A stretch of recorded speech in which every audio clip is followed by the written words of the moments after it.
A play was written many years ago in memory of a long-dead Egyptian king.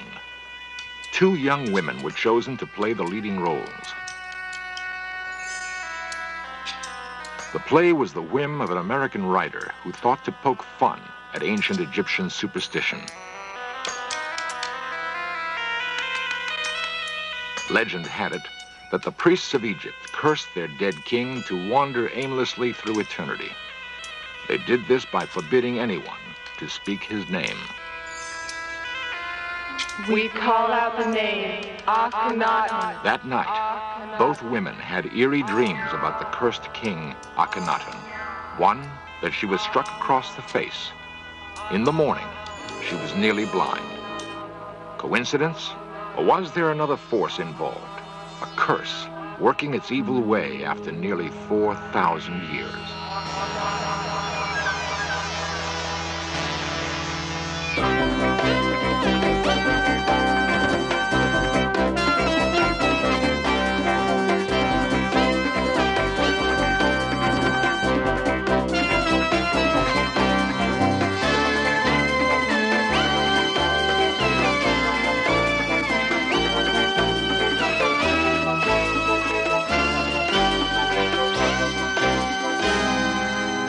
The priests of Egypt had enormous power. Not even the pharaoh was immune from their vengeance.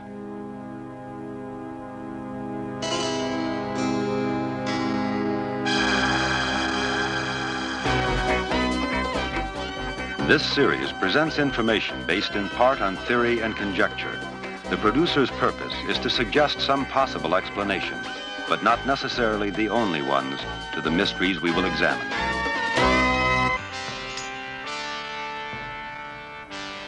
Egypt. It was already a great nation 3,000 years before Christ was born. Its kings built enormous monuments during their lifetimes. By the 20th century, 33 royal tombs had been excavated in the Valley of the Kings. The most exciting discovery, however, was still to come. It would be the culmination of a sequence of events that began not in Egypt, but in the green fields of England. The Berkshire Downs. Highclere Castle is the ancestral home of the Earls of Carnarvon. The lord who presided here in the first quarter of this century would help make history. It would cost him dearly, however. The Earl did not leave the comfort of his castle and embark on the adventurer's trail by choice. A curious chain of events compelled him to go to Egypt. The present Lord Carnarvon remembers very well how it began. First of all, my father had a serious accident in Germany, a motor accident, and he was rather badly injured. He also suffered from rather weak lungs, so his doctors said to him, doesn't matter where you go, but you must go to a dry, warm climate every year from now on in the winter months. So Papa said to himself, well, that's a fine kettle of fish. He likes shooting and everything else. So he decided that he'd go off at the end of the shooting season, about the beginning of February, and he went to Egypt. The rhythm of life along the Nile was a radical change for the Earl. After he'd been there a few months, Lord Como was sent for him and said, my dear Porchy, he said, if you're coming out here regularly, you're going to be so bored you won't know what to do with yourself. So may I make a suggestion? Yes, indeed, I'd be honored if you'd tell me what to do. Right, he said, why don't you take up as a hobby Egyptology? He said, it's very interesting, and what's more, he said, it happens that at this moment of time I've got the very fella who will help you best. He happens to be an awfully nice young man called Howard Carter. Howard Carter was an intense, driven man. After 15 years with the British Civil Service in Egypt, he'd been fired for refusing to apologize to his superior. Carter stayed on in Egypt because he had a dream. By the time Lord Carnarvon returned to England, he'd agreed to bankroll that dream. 15 years after the bargain was struck, Carter still labored in the Valley of the Kings. His dream? To find the tomb of King Tutankhamun. Professional archaeologists thought the valley had been picked clean years before. Carter disagreed. The search was exasperating. Carnarvon was threatening to cut the money off when in November 1922, Carter unearthed a staircase. At the bottom, a door with royal seals intact. The door had been sealed more than 3,000 years before. Carter couldn't be sure he'd found Tutankhamun's tomb, but whatever lay behind the door was bound to make his years of toil worthwhile. And at that moment, he got to the stage where he was able to see that there really was the jackpot, the hopes that they'd worked for all those years. They uncovered the steps, the first steps. And at that stage, he thought the only thing to do was to quickly cable to my father, tell him to come out, which he did. Carter waited patiently for Carnarvon's arrival. Together, they breached the door. "Can you see anything?" Carnarvon asked. Then, slowly, the answer. Yes, wonderful things. Wonderful indeed. Carter's vision and Carnarvon's patience had paid off. Beyond treasure, there was the undisturbed body of a long-dead king, the resting place of Tutankhamun, Pharaoh of Egypt. At last, Carter was face to face with his dream. Around Tutankhamun's neck, a magnificent gold collar. Carter recognized it as the vulture goddess Nekbet, a warning to intruders. There were reports of another warning on a tablet that has since vanished.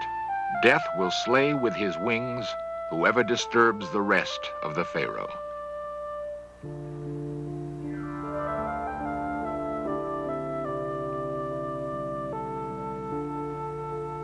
There was little time to worry about curses. Ahead lay the enormous task of cataloging the treasure. Carter and Carnarvon were apparently not the first to enter the tomb after it was sealed. There was evidence that someone had rummaged around, then fled. Perhaps ancient tomb robbers frightened by the curse. Carter gathered up the great treasure thieves had abandoned, evidence that Tutankhamun reigned in the glory days of Egypt's past. He ruled from about 1334 to 1325 BC. Tutankhamun was 9 when he became pharaoh, not yet 20 when he died. In those days, Egypt exacted tribute from Asiatic princes and carried on an active trade with the Mediterranean kingdom of Minoa. Word of the discovery of Tutankhamun's treasure spread quickly. Tourists were becoming a problem. Lord Carnarvon returned to Cairo with part of the treasure. He had no way of knowing it, but he would never see England again. Fever, brought on by an infected mosquito bite, ravaged the Earl's body. When I arrived, there was my father, pulse beating in his throat. You could see he very bloodshot eyes, obviously frightfully feverish and ill. So I say to the nurse, whatever happens, for heaven's sake, call me. The young Carnarvon went to his own room as his father fought what was to be the last battle of his life.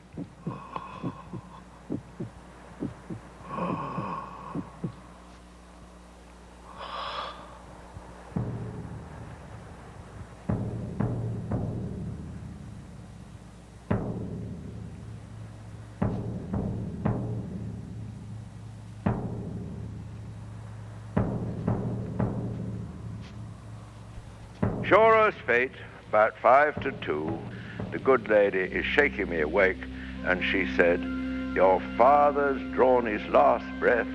Please come quickly."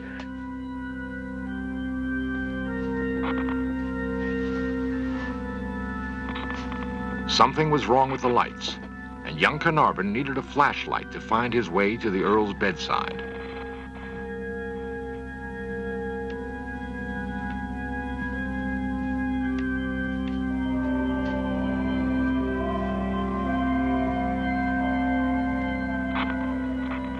Officially, the cause of Carnarvon's death would be pneumonia. The Egyptian press had another explanation. Your father disturbed the remains of King Tutankhamun.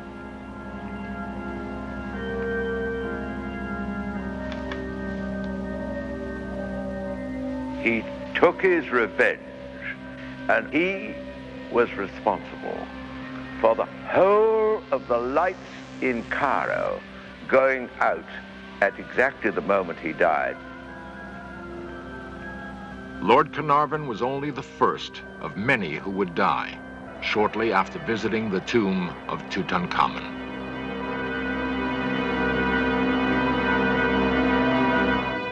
The discovery of Tutankhamun's tomb was a great event, but the sudden and mysterious death of Lord Carnarvon had cast a pall on the celebration. Carnarvon's grieving son returned to England, only to find new evidence that his father might have unleashed some malevolent force, which cost him his life. Already, the popular press was proclaiming Lord Carnarvon's death to be the revenge of the mummy. His son took refuge behind the walls of Highclere Castle.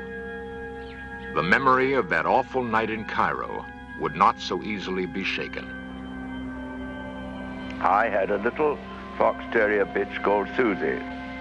And when I got back, very old-fashioned housekeeper, Mrs. McLean, said to me, "I've something to tell you, my lord, a really extraordinary happening." At 5 minutes to 4, and as you know, Cairo time is 2 hours, so we're 2 hours in front of Cairo, she said, Susie sat up on her hind legs. Her mouth was covered in foam. She let out a howl like a wolf and fell back dead. Something of a panic set in. Collectors rushed to get rid of whatever Egyptian relics they possessed. Howard Carter's assistant, Richard Bethel, died suddenly of a circulatory collapse. Bethel's father, Lord Westbury, committed suicide. The chief Egyptologists at both Paris's Louvre and New York's Metropolitan Museum died shortly after visiting the tomb. American financier Jay Gould took ill and died within days of seeing Tutankhamun's final resting place. To date, 22 deaths have been associated with the curse.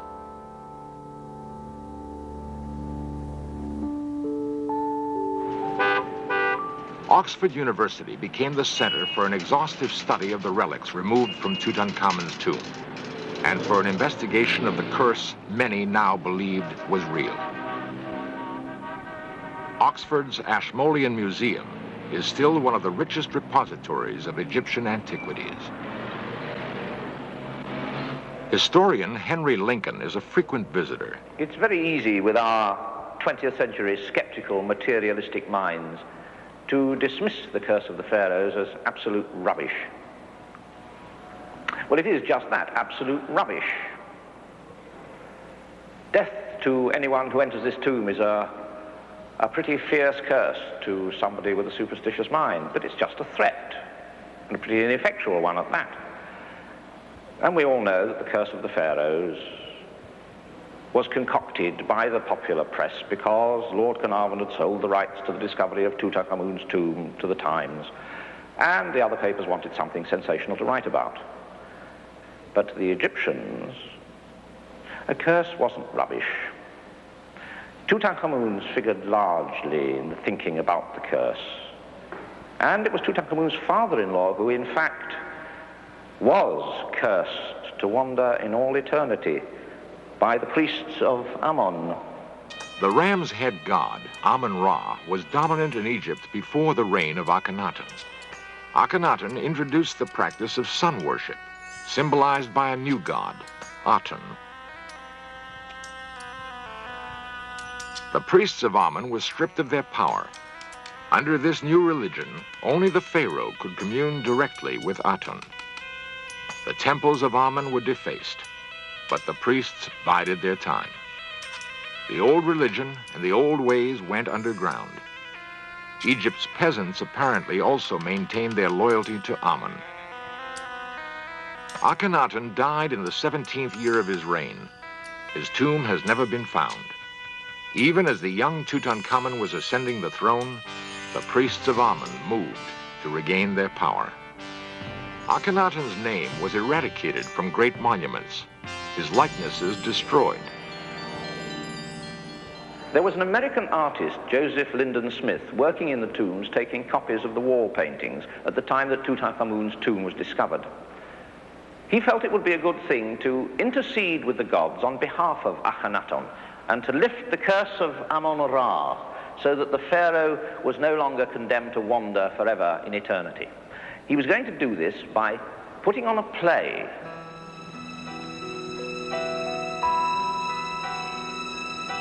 The ruler is born like the atom and will endure for eternity if only we speak his name. We call out the name Akhenaten. Akhenaten, Akhenaten, Akhenaten, Akhenaten, Akhenaten, Akhenaten, Akhenaten. We call out the name Akhenaten. At the final dress rehearsal, something unheard of happened. At the moment when Akhenaten's own prayer was being spoken, a colossal hailstorm began. To the Egyptian helpers who were there for the play, it was as if the gods were throwing stones at them. The rehearsal had to be abandoned. The two women who were playing Akhenaten and his mother, both that night had the same dream.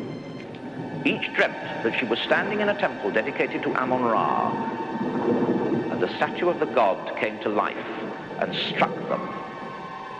But for each woman there was one small difference in the dream. One of the women was struck across the stomach and the other across the face. Within 48 hours, the one who had been struck across the body was having a serious abdominal operation, and the one who had been struck across the face had the most virulent case of trachoma ever seen in a European. She almost lost her sight. Everybody associated with that little play within that period of 48 hours had been struck down by some minor illness or other. Was that the curse of the priests of Amun, still working after all those thousands of years?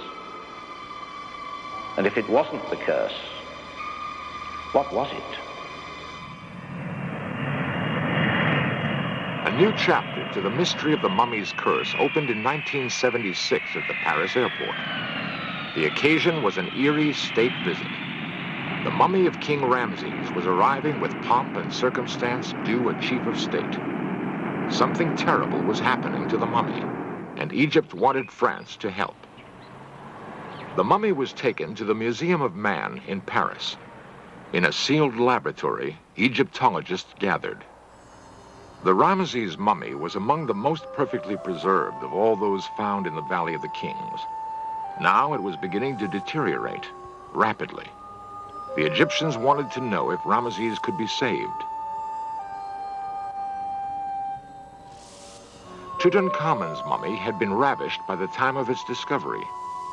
Some theorized the priests of Amun deliberately thwarted the embalming procedure.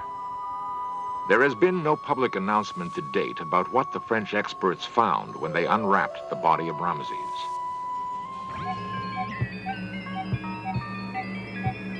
The speculation has been that a dangerous bacteria, perhaps dormant for thousands of years, is now alive and at work on the mummy. Egypt's priests knew something of biology. Perhaps they knew more than modern men imagine. In the tomb of Tutankhamun were many wonderful vessels of gold and alabaster. They were apparently designed to hold precious liquids and rare unguents. If they contained something else, something lethal, the secret died with the last priest of Amun-Ra. 1977 affords millions of Americans the opportunity to see Tutankhamun's treasures. They are on special loan from the Egyptian government and will tour museums in Washington, D.C., Chicago, New Orleans, Los Angeles, Seattle, and New York. 55 works of art from what many consider the greatest archaeological find in history. Time has eroded much of the mystery and awe which gripped discoverers Carter and Carnarvon. The curse is probably rubbish after all. Perhaps the priests of Amun-Ra tasted enough vengeance with the deaths of Lord Carnarvon and some of his close associates. After all, Howard Carter lived out a long and happy life, and he was the first to break the seals on Tutankhamun's tomb. If the priests of Amun sought to obliterate the memory of Akhenaten and his heir Tutankhamun, they failed. Their names have been rediscovered and spoken again and again. To a pharaoh, that was assurance of immortality. Life, symbolized by the Ankh. Earrings, probably worn by Tutankhamun as a young boy. The wooden figures are likenesses of favorite slaves, servants for the pharaoh in the afterlife. Other figures guarded the young king's tomb for the 3,000 years he was forgotten.